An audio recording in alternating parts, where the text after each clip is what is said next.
The Ukrainians have, in fact, vastly better than Russia mobilized their entire country. They have done total mobilization. No males were allowed to leave. President Zelensky has been a truly Churchillian leader. Everybody in the country has sought to contribute in some way or other, and innumerable businessmen have hung up their business suits and put on camouflage uniforms, and again, been trained, equipped, organized, and now employed very, very impressively. And the reality is that the Ukrainian military is now larger and more capable than that of Russia on Ukraine, despite Russia pulling forces from virtually everywhere that they could find them, and despite their partial mobilization, which has been positively shambolic by comparison with that of Ukraine. It is producing essentially what could be described as cannon fodder, not effective, capable, well-armed, and well-trained forces. They're being pulled off the streets, essentially required to report to the conscript station. Of course, more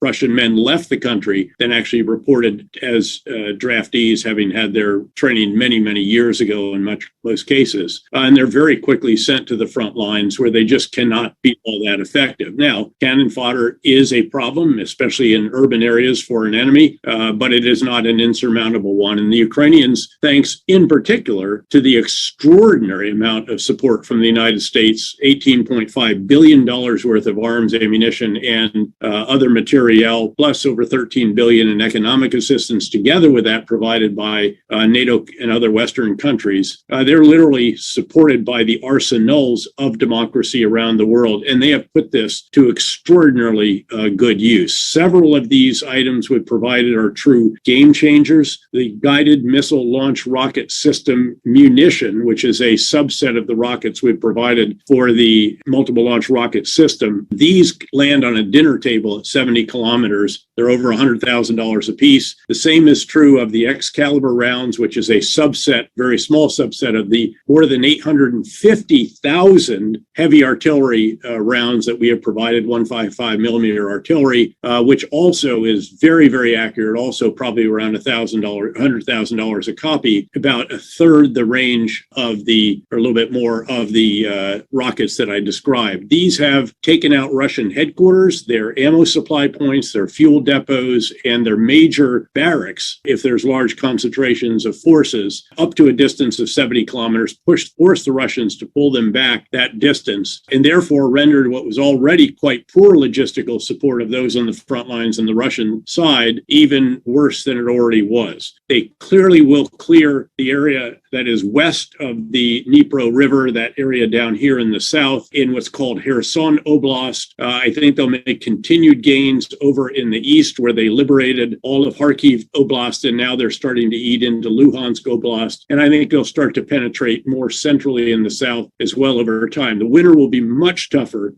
for the Russians on the battlefield than it will be for the Ukrainians, who are fighting. This is their war of independence. Their people recognize it as such. They'll welcome soldiers into their home. They'll give them warm soup if they needed a place to get dry and get some sleep if necessary. That is not going to be the case on the other side, where the Russians are occupying territory. The people largely hate them, and some of them are actually trying to kill them. But months and months of very, very tough fighting. On the Russian side, what Putin wants to do is, of course, to outlast, to outsuffer, if you will, the Ukrainians and the Europeans by cutting off the flow of natural gas. That has not worked. The European fill, I was just in London last week, been also in Warsaw, as I mentioned, and then Berlin before that over the course of the last month and a half. The fill of natural gas capacity, storage capacity, is now well over 92%. The winter so far has been very mild. The Russians cannot reverse this dynamic on the battlefield, where the Ukrainians actually have a larger and more capable force, despite being more than 3 times the size of Ukraine and having incredible energy, mineral, and other commodity blessings. What they can do, however, and have been doing, is punish Ukraine just to take down civilian infrastructure. They've taken out about 40% of Ukraine's energy generation and transmission so far. They're also attacking the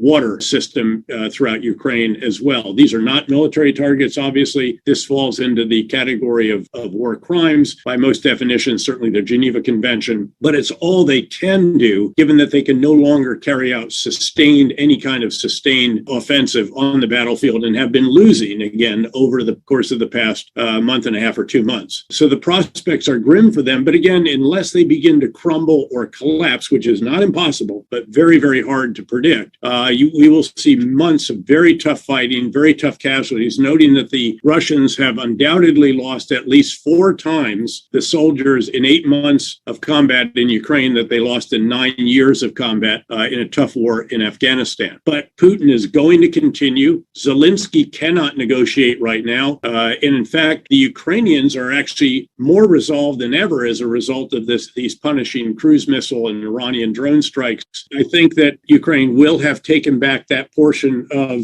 Kherson Oblast, that is to the west of the Dnipro River that essentially dissects, goes from Kyiv all the way down through most of north to south through roughly the center-east part of the country. It could go farther. Some does depend on trafficability and some other intangibles having to do with the weather, which again will be tougher for the Russians, as I noted, than for the Ukrainians, but still will be a limiting factor on the Ukrainian side as well. And then I'd hope to see some additional progress into Luhansk Oblast from Kharkiv, which is the major city, second largest city in Ukraine, in the eastern part of the country, right near the Russian border. And of course, they started the war by winning the battles of Kyiv, Sumy, Chernihiv, and then ultimately, more recently, Kharkiv. And I think there can be continued progress there as well. And somewhere you've got to find a flank, something that is vulnerable, such as they found when the Russians had transferred a lot of the major and the good forces from here down to Kherson, where they knew the offensive was coming, where the Ukrainians have made modest progress,